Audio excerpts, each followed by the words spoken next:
জাতীয় চিড়িয়াখানা মিরপুর ঢাকা গেটের সামনে অনেক মানুষের ভিড়। ছোট ছেলে মেয়ে থেকে শুরু করে বড়রাও এসেছে প্রকৃতির অনন্য সৃষ্টি দেখতে। ভেতরে প্রবেশ করার পর প্রথমেই দেখতে পেলাম এক বিস্তৃত সবুজ এলাকা, যেখানে অসংখ্য হরিণ অবাধে ঘুরে বেড়াচ্ছে। কেউ ঘাস খাচ্ছে, কেউ শোল চুলকাচ্ছে, কেউ দল বেঁধে ছুটাছুটি করছে, কেউ আবার নির্ভয়ে বিশ্রাম নিচ্ছে।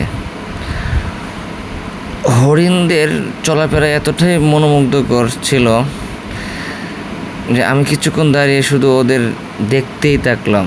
সূর্যের আলো পড়ার সঙ্গে সঙ্গে তাদের চকচকে ত্বক আরও উজ্জ্বল লাগছিল। মনে হলো যেন প্রকৃতি নিজের হাতে তাদেরকে সাজিয়ে গুছিয়ে এই পৃথিবীতে পাঠিয়েছে। এখন আমরা দেখব বানরের খেলা। একটু এগিয়ে গেলাম বানরদের খাঁচার দিকে। সেখানে পৌঁছাতে কানে এলো তাদের মজার ডাকাডাকি আর চঞ্চল কাণ্ড কারখানা শব্দ।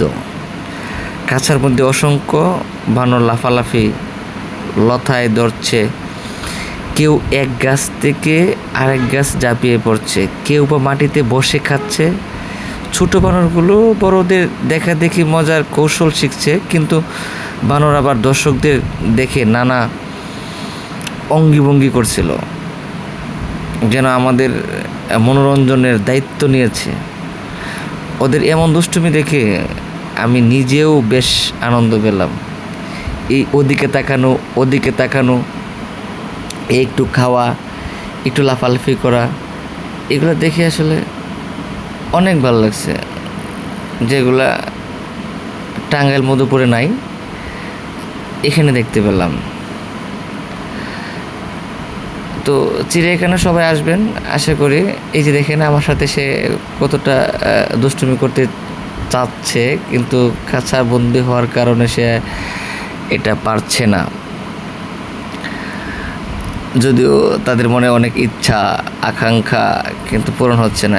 এখন আমরা এরপর যাব ময়ূরদের দেখার জন্য। সেখানে পৌঁছাতেই চোখে পড়লো অপূর্ব সুন্দর ময়ূরের দল, কিন্তু তার মধ্যে একটি ময়ূরকে আমি আমার ভিডিওতে বন্দি করে নিলাম। কিছু ময়ূর মাটিতে হাঁটছিল, আবার কেউ কেউ বড় বড় পালক মেলে দারুণ এক দৃশ্য তৈরি করছিল। হঠাৎই এক ময়ূর নিজের রঙিন পালক সম্পূর্ণ মেলে ধরলো, আর আমিও হতবাক হয়ে গেলাম।